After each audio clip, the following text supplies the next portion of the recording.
Et pour en revenir aux huiles essentielles, quelle place on accorde dessus Ah, les huiles essentielles, ça c'est quelque chose qui me tient particulièrement à cœur parce que je fais une parallèle entre l'être humain et les huiles essentielles et les plantes en général. Tout comme nous sommes un corps physique, mais aussi il y a tout notre, nous sommes tous nos émotions, nos pensées et plus que ça. De la même manière, les huiles essentielles sont leur biochimie. Mais elles sont aussi plus que ça, elles sont énergie, elles sont vibration, elles sont information. Et donc les huiles essentielles, oui, je les utilise énormément, à la fois pour leur côté purement biochimique, hein, lorsqu'il y a des problématiques physiques de santé, il y a des problèmes au foie, il y a des problèmes urinaires, que sais-je, respiratoires, hein, infections, mais elles sont toujours présentes aussi pour leurs autres côtés.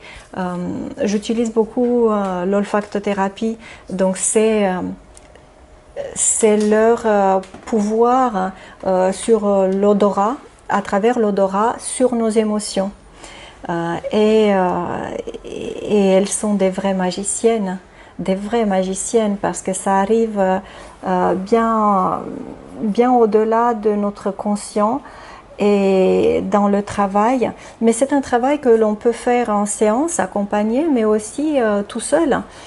Il suffit juste de trouver le bon, la bonne huile, le bon accompagnateur, parce que c'est un petit peu pour l'huile, pour les huiles essentielles, ça peut être, si on va dans le niveau un peu plus subtil, comme pour l'homéopathie, il y a la bonne huile essentielle pour la bonne personne au bon moment. Et dans ce cas-là, il y a un phénomène de résonance. Les huiles essentielles viennent avec leurs vibrations particulières. Il y a certaines qui sont archétypales et elles vont venir nourrir cette partie en nous qui est défaillante.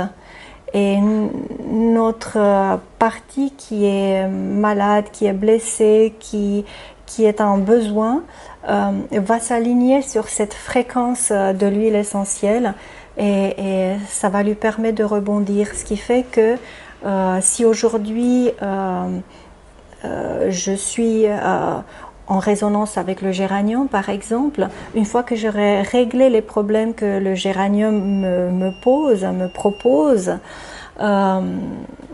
je vais franchir une étape et c'est une autre qui viendra me chercher. Donc si je comprends bien, tu dis qu'il y a une concordance entre le patient qui serait, on va dire, une sorte de récepteur et puis l'huile essentielle qui véhicule une information. Il doit y avoir une concordance entre les deux. Tu peux nous parler un peu plus de cette information Oui, je pense qu'il y a réellement une résonance qui se crée. Et parce que, en fait, là, ça nous fait entrer dans d'autres aspects encore derrière.